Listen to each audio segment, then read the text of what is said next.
A decision tree is a type of supervised learning algorithm that is mostly used in classification problems. A tree has many analogies in life, and turns out it is influenced in a wide array of machine learning, covering both classification and regression trees, otherwise known as CART. So, a decision tree is a flowchart-like structure, where each internal node denotes a test on an attribute, each branch represents an outcome of a test, and each leaf or terminal node holds a class label. The topmost node in a tree is the root node. In decision analysis, a decision tree can be used to visually and explicitly represent decisions and decision making. As the name goes, it uses a tree-like model of decisions. So, the advantages of CART. It is simple to understand, interpret, and visualize. Decision trees implicitly perform variable screening or feature selection. It can handle both numerical as well as categorical data. It can also handle multi-output problems. Decision trees requires relatively little effort from the user for data preparation, and nonlinear relationships between parameters do not affect the total performance. The disadvantages of CART, however, is that decision tree learners can create overcomplex trees that do not generalize the data well. This is also known as overfitting. Decision trees can become unstable because small variations in the data might result in a completely different tree generated. This is called variance, which needs to be lowered by methods of bagging and boosting. Greedy algorithms cannot guarantee to return the globally optimal decision tree. This can be mitigated by training multiple trees, where features and samples are randomly sampled with replacement. Decision tree learners also create bias trees. If some classes dominate, it is therefore recommended to balance dataset priority fitting what the decision tree is. If you look at some applications of the decision tree, we can predict whether a customer will pay his renewal premium to an insurance company, so you can predict yes if you will or no if you won't.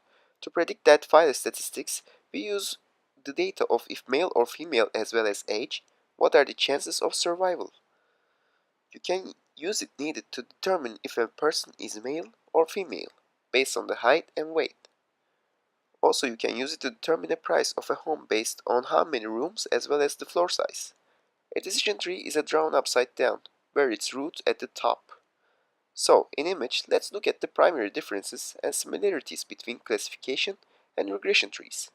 Regression trees are used when the dependent variable is continuous. Classification trees are used when the dependent variable is categorical. In the case of regression trees, the value obtained by terminal nodes in the training data is the mean or average response of the observation falling in that region.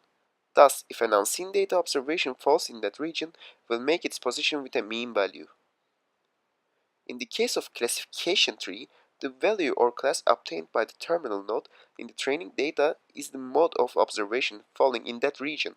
Thus, if an unscented observation falls in that region, will make its prediction with a mode value. So the splitting process is continued until a user-defined stopping criteria is reached. For example, we can tell the algorithm to stop once the number of observations per node becomes less than 50. So in both cases, the splitting process results in fully ground trees until the stopping criteria is reached. But fully ground trees is likely to overfit data, leading to poor accuracy or unseen data, and this brings pruning. Pruning is one of the techniques used to tackle overfitting, so let's take a look in pruning. So how can an algorithm be represented as a tree? For this, let's consider a basic example that used the Titanic dataset for predicting whether a passenger has survived or not. This model over here uses three features from the dataset, namely sex, age, and number of spouses or children along. We can abbreviate this to SIBSP. In this case, where the passenger died or survived, is represented as red and green text, respectively, although a real dataset will have a lot more features, and this will just be a branch in a much bigger tree, but you can't ignore the simplicity of the algorithm. So what's actually going on in the background? Growing a tree involves deciding on which features to choose and what conditions to use for splitting along with knowing when to stop.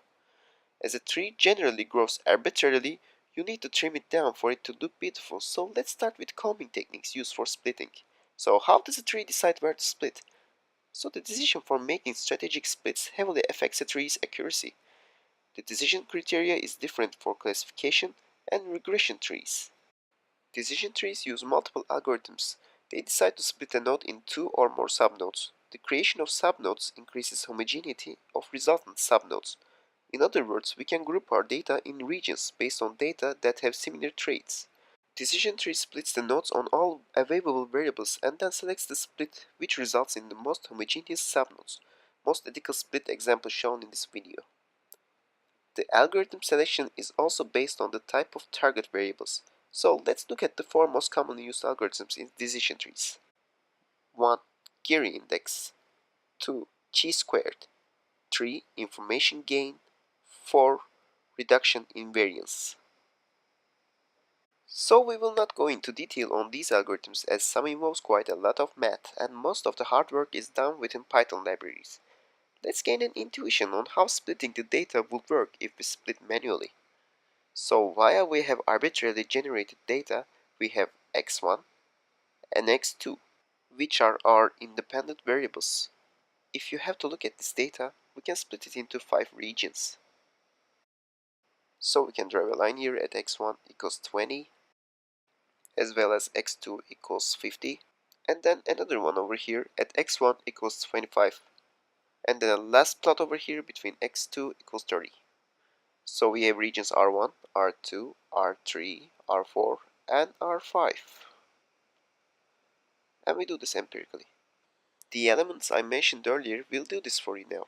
Remember, you can split it a bit further into more regions to say, for example, we can split R4 over here and that will result in more subnodes. But for now, let's just have 5 regions. So, we start off over here at our root node 3. Also solves, is x1 less than 20? So we go either yes or no. So if yes, is x2 less than 50? So if you look at our graph over there, and then we separate that into R1, so if yes, we have R1, if no, we have R2.